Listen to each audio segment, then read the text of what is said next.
Morning mga kabisland. So dito po tayo ngayon ulit sa Lopez, Quezon. Yan, so new property na naman po tayo. Yan, so ito po ay 2.3 hectares mga kabisland. So simula po dito, so may sapa po siya, no? Yan, so simula po dyan sa dulo na yan, tabid ng sapa. So dyan na po mag-i-start yung property. Yan. So itong bahay na to, yan po yung sa bahay ng may-ari. So kasama na po yan. Yan. So kita naman po ninyo, ito po ay may lakad mga kabisland, ano? Simula po sa Cemented Barangay Road, lakad lang po tayo ng mga 3 minutes bago makarating ng property. So yung daanan naman po is medyo hindi man po siya ganun kaahon lusong, pero kaya naman po kahit na matanda, ano? Yan. Kita po ninyo may mga puno ng saging. So yung kanina po na tinignan natin, yun po yung medyo pataas, sa baba po tayo nagdaan. Yan. So ito po yung irrigation nya. So kahit sino naman po gumamit ng irrigation pwede. Makita po ninyo mga kabisland, punong-puno po siya ng tanim na saging. So ito po medyo hilly na po itong part na to. So maliit lang po ito na cut mga kabisland. So ayon po sa katiwala nito, so almost nasa 500 plus po na puno ng saging ang meron dito sa property. So madami na rin po yan. Karamihan po dito ay mga saba, and yun maganda po, namumunga na rin po siya. Ganda dito. So medyo hilly lang po ito mga kabisland, yan po tulad nito, ito paahon po siya, so kung kayo naman po ay hindi naman masyadong maselan sa property, sa itsura ng lupa, so pwede po ito sa inyo. Pero kung kayo naman po ay gusto nyo flat, hindi po ito I suggest na dun sa ibang property po natin. Mayroon po akong mga flat doon, so mga flat land, pwede po ninyo panoodin. So ito po siya yung irrigation niya, yung sapa niya, ang ganda, po. So pwede rin kayo dito maghayupan, po, kasi flat naman to itong part na to. Ito lang talaga yung pinaka mataas po niya. Yan. So nag-harvest na rin po ng nyog. Ito po yung mga nyog niya, ang ganda po ng bunga ng dito. So yung iba naman po medyo matataas yung ibang nyog, tulad po niyan, makita po ninyo. Pero yung iba naman po isakto lang din. Kita po ninyo, ang ganda ng bunga. So sa nyog naman po mga kabisland, estimated po nito is nasa 250 na puno ng nyog, po yung property na to. So panalo pa din, kasi may nyog ka na, meron ka pang saging. Po makita. Ito po flatland po ito mga kabisland, itong part na to. Kaya pwede kayo dito maghayupan, po, sa part na to. So lalagyan nyo lang talaga siya ng bakod, kasi yung kabila naman po nito ay sa iba naman po may-ari niyan. Yan, sobrang dami po ng saging dito mga kabisland. Ganda.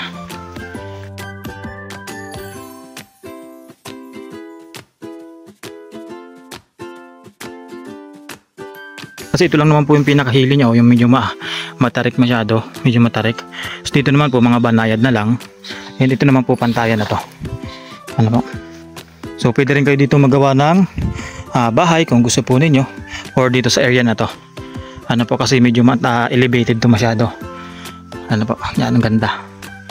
So ito naman pong area dito, pwede nyo taniman po ng yung pinya, yan, itong mga ganito. Po. So yung balinghoy o yung kasaba, pwede po yan. So kasi wala naman po talagang totally na sayang na property o na lupa, kahit na po yan ay hilly or slope, basta alam mo yung dapat na itanim, yan. So dito po sa atin kasi sa Quezon Province, kalimitan, lalo na sa pinanggalingan ko po sa Bicol, yung mga ganito pong hili na to, wala kayong makikita doon na ganito bakante. Karamihan yan may pinya or may mga root crops, po, yan. Ganda po dito, yan, ito pantayan na po siya, tapos may puno po ng santol, yan.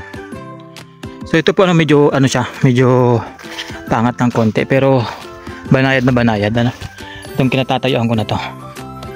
So kaka-harvest lang po nila ng nyog. Yan. Ang ganda po dito mga kabisland, po. So kung trip nyo na ganito yung itsura ng property, kung okay sa ganito, tapos hindi tabi ng kalsada.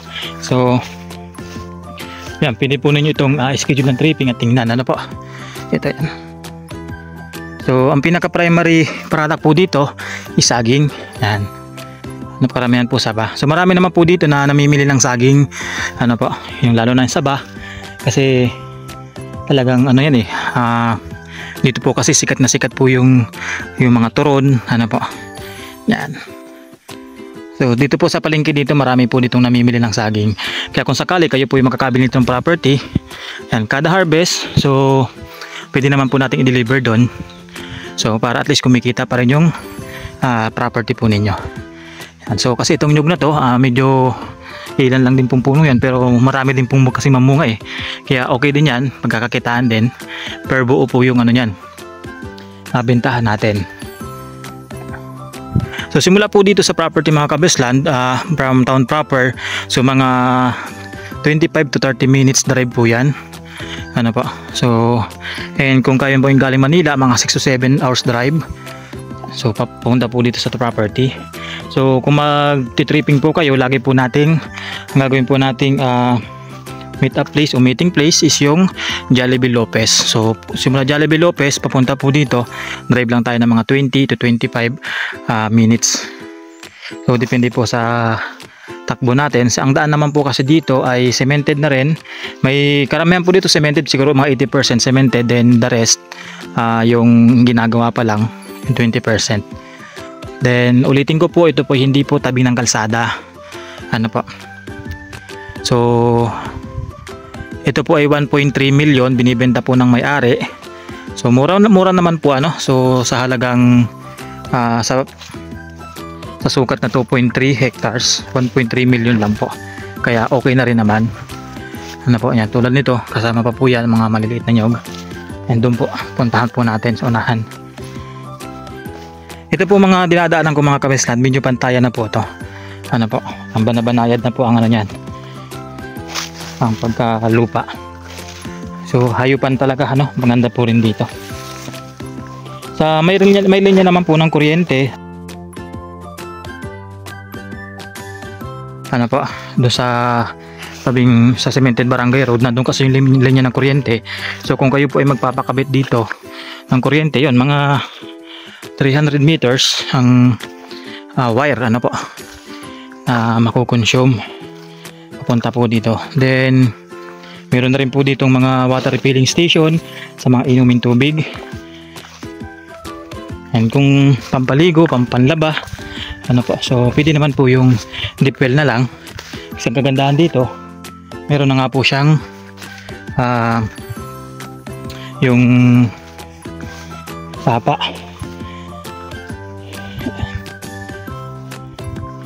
Ganda po dito. Ito po yung langka kanina, santol.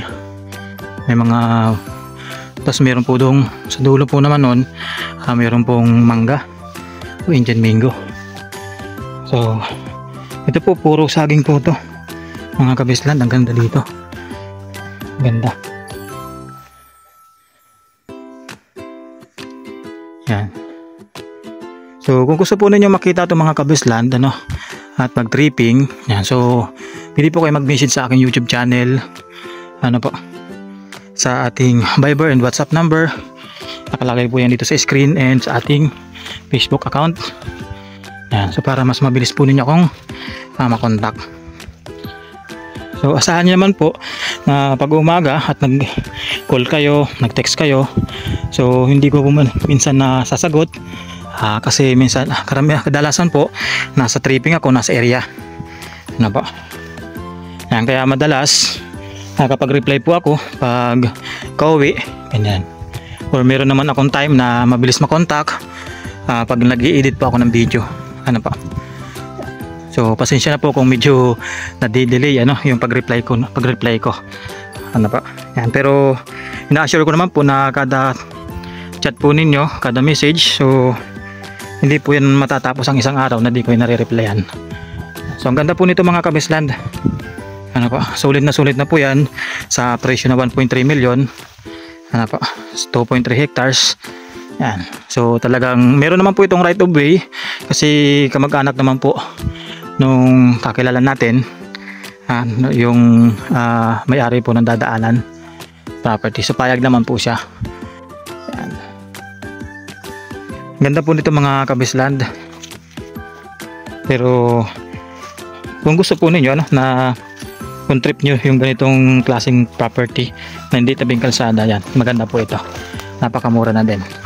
So sa 1.3 million po, sagot naman na po doon yung sa papel. So wala na kayong problema sa papel doon. So mayroon na po siyang allotted budget doon po na para sa papel. So yun po ay 200,000. So magkulang man po yun, yun lang po yung dadagdag nyo. Pero dahil sa maliit lang naman po kasi ito na cut, so hindi naman po ganun siya, hindi naman ganun yung laki po ng magagastos. So kung halimbawa kayo po ay may kakilala na mag-aayos ng papel, mag-aabyad, so pwede nyo makuha ito ng 1.1 million. Po. So kayo na po yung gagastos sa papel. Pero we are willing po, willing po kami na tulungan kayo, i-assist kayo sa pagkuha po ng mga papers. Wala yung lukada nila, yan. Ito po siya, kasalukuyan po sila ngayon lulukad. And ang ayon po dun sa nag-harvest po dito ng nyog, bali di po nababa ng 2,000 yung harvest po nila every 2 months. Yan, sa nyog po yan, So kung kayo po ay kung bubuuin po ninyo, yan maganda, pwede naman kasi marami po dito namimili din ng buo na nyog. Then kung marunong po kayo maglukad, yan pwede po yan po, kasama rin po yan sa bilihan, po. So ibig sabihin marami po kayong pagkakakitaan dito sa property. So kahit na ganito po yung structure ng lupa, may hili, so karamihan po dito ay hili. Pero pagdating naman po sa produkto, panalong-panalo kayo. Yan, tulad po yan, namumunga na po yan, mga saging, saba, tapos meron po dito mga American banana. Yan, po. Ganda po ng mga bunga.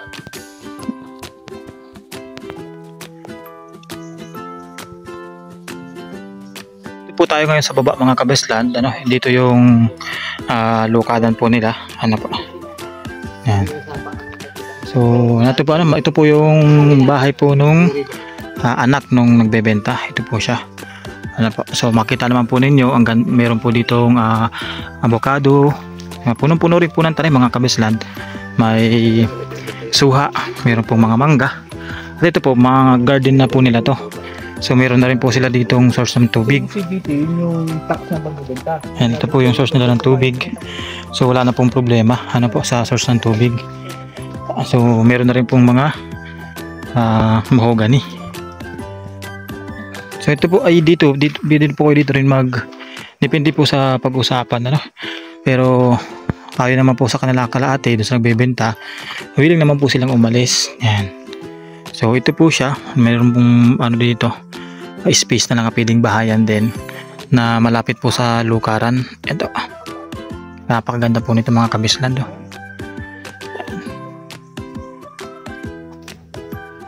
So sulit na po dito, 1.3 million nyo, po. Yan. So yun lang po mga kabisland, hanggang dito na lang. Kung meron po akong mga hindi nasabi, meron kayong question, feel free to ask lang po, So sasagutin ko po yan hanggat sa makakaya ko. Yun lang po, God bless po sa lahat and ingat po palagi.